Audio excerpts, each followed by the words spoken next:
गाड़ी में जनरेटर का मसला आया है। चलते चलते गाड़ी रोड पे बैटरी की वार्निंग लाइट ऑन करने लगी है, और जैसे क्लस्टर में वार्निंग लाइट ऑन हुई है उसके बाद कभी तो गाड़ी सेल्फ ले रही है और कभी गाड़ी सेल्फ नहीं ले रही। तो अभी ये जनरेटर खुलने का ये प्रोसेस जारी है, ये आप देख लें। जनरेटर खोल रहे हैं गाड़ी का।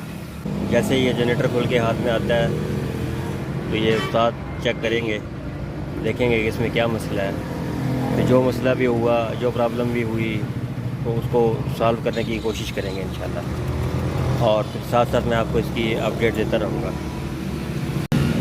और कभी तो ये जनरेटर ऐसा बिहेव करता है कि जैसे गाड़ी की बैटरी को चार्ज नहीं कर रहा, और गाड़ी की बैटरी भी करंट के सिग्नल डाउन देती है मल्टीमीटर चेक करने पे भी। और कभी बिल्कुल ये ऐसा सिग्नल यहाँ से मिलता है मल्टीमीटर में चेक करने से कि जैसे गाड़ी का जनरेटर बिल्कुल ठीक काम कर रहा है।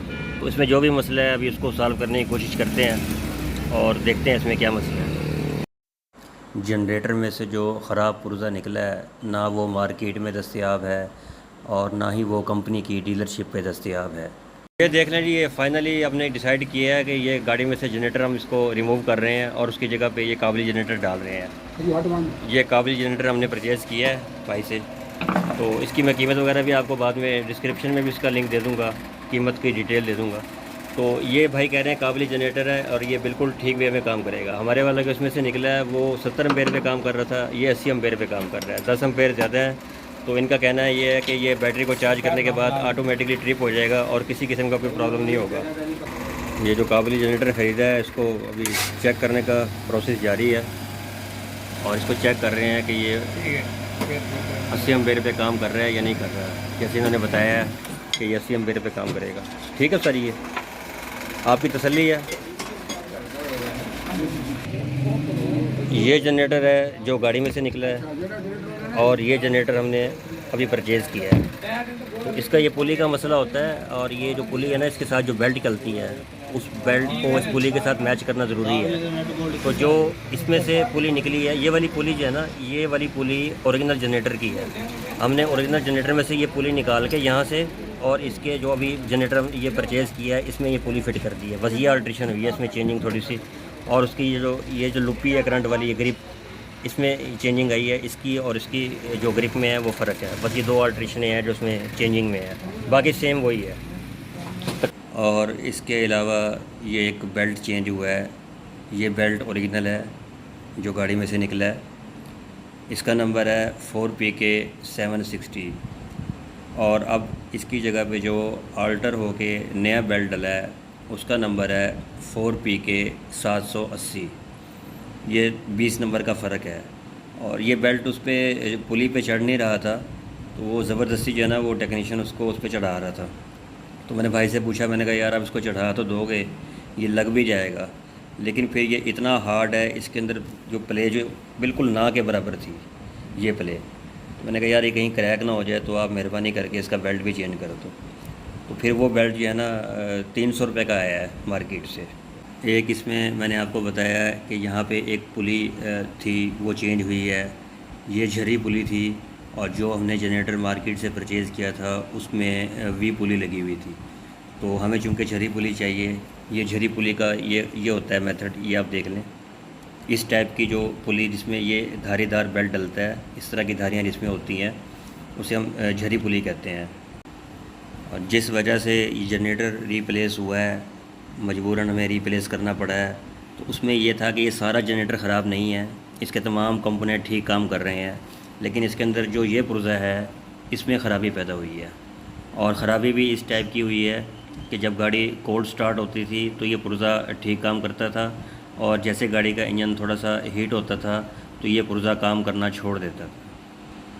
और ये पुर्ज़ा मार्केट में अवेल ना होने की वजह से, इवन के कंपनी में भी अवेल नहीं है। तो इस सिर्फ एक पुर्ज़े की वजह से हमें पूरा जनरेटर गाड़ी का रिप्लेस करना पड़ा। कल को मार्केट में अगर ये पुर्ज़ा अवेल हुआ और हमें मिल गया ये पुर्ज़ा, तो ये दोबारा जनरेटर कारआमद है, ये जनरेटर बिल्कुल ठीक है। लेकिन सिर्फ इस एक पुर्ज़े की वजह से फ़िलहाल ये सारा जनरेटर फारिग है, ये किसी काम का नहीं है। ये है कंपनी का ओरिजिनल जनरेटर जो गाड़ी के साथ हमें मिलता है।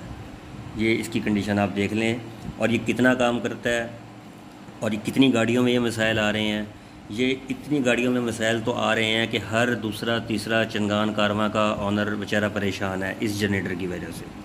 तो मेरे साथ ये मसला तकरीबन 7,500 किलोमीटर के बाद पेश आया, और कुछ गाड़ियों में 5,000 के बाद, 10,000, 20,000 किलोमीटर के बाद, लेकिन गाड़ियों में ये मसाइल आ ही रहे हैं।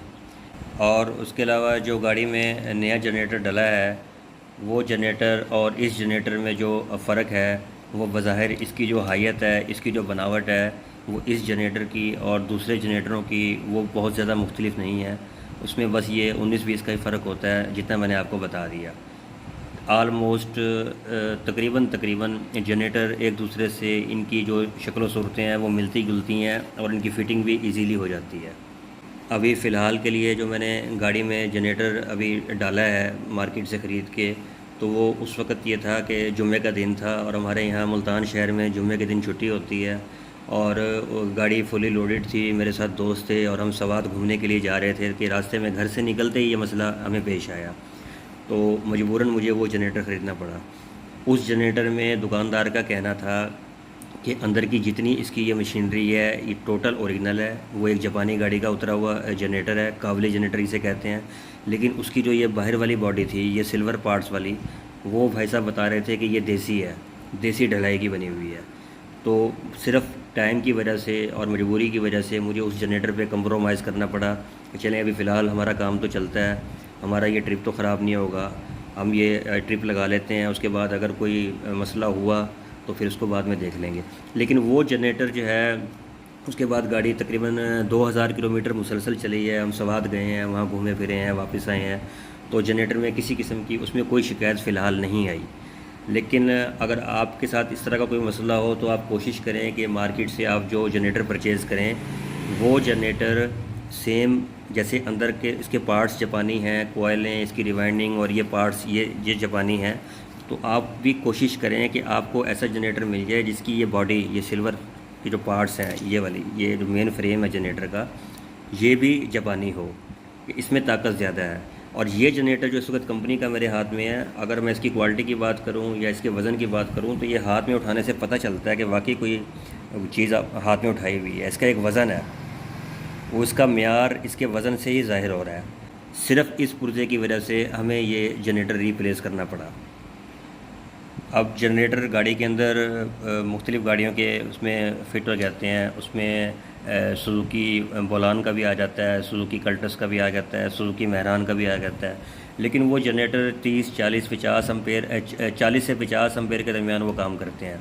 लेकिन जो गाड़ी में से कारवां में से जनरेटर निकला है, ये 70 एम्पेयर पे काम करता है। तो अगर तो मैं उसमें से 50 एम्पेयर वाला चूज़ करता तो वो बैटरी को बहुत लो चार्ज करता, उस तरीके से चार्ज ना कर सकता जितना कि ये 70 एम्पेयर वाला कर सकता है। तो फिर मैंने तो कोशिश की कि 70 एम्पेयर वाला मिल जाए, वो मुझे नहीं मिला मार्केट में, चूँकि जुम्मे का दिन था, मैंने आपको बताया मार्केट में दुकानें बंद थी, तो वो बाई चांस एक दुकान खुली थी।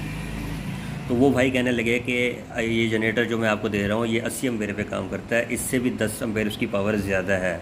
लेकिन फिर मैंने उससे ये सवाल पूछा कि आप इस 10 एम्पेयर ज़्यादा है तो ये ओवर चार्ज करने की वजह से कहीं बैटरी को ख़राब ना कर दे या किसी और कंपोनेंट को नुकसान ना दे। तो वो भाई साहब कहने लगे कि इसके अंदर ऐसे पुर्जे होते हैं जो ओवर चार्जिंग नहीं होने देते।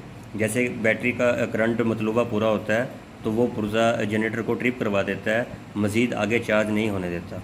तो इसलिए फिर मैंने वो 80 एम्पेयर का जो 80 एम्पेयर पे काम करता है जनरेटर, तो फिर मैंने वो चूज़ किया अपनी गाड़ी के लिए। मैं आपको इसकी टोटल कॉस्ट बता देता हूँ कि मुझे ये जनरेटर कितने में पड़ा जो मैंने गाड़ी में डाला है। वो जनरेटर मुझे मिला है 3800 रुपये का, 3800 का जनरेटर, और 300 रुपये की ये बेल्ट मिली है। ये हो गए 4100, और 1000 जो है वो टेक्नीशियन ने अपनी मजदूरी ली है। तो ये टोटल 5100 मुझे कॉस्ट आई है जनरेटर चेंज करवाने पे। ये थी एक वीडियो गाड़ी के जनरेटर के हवाले से। उम्मीद है इस वीडियो से कुछ हेल्प मिलेगी।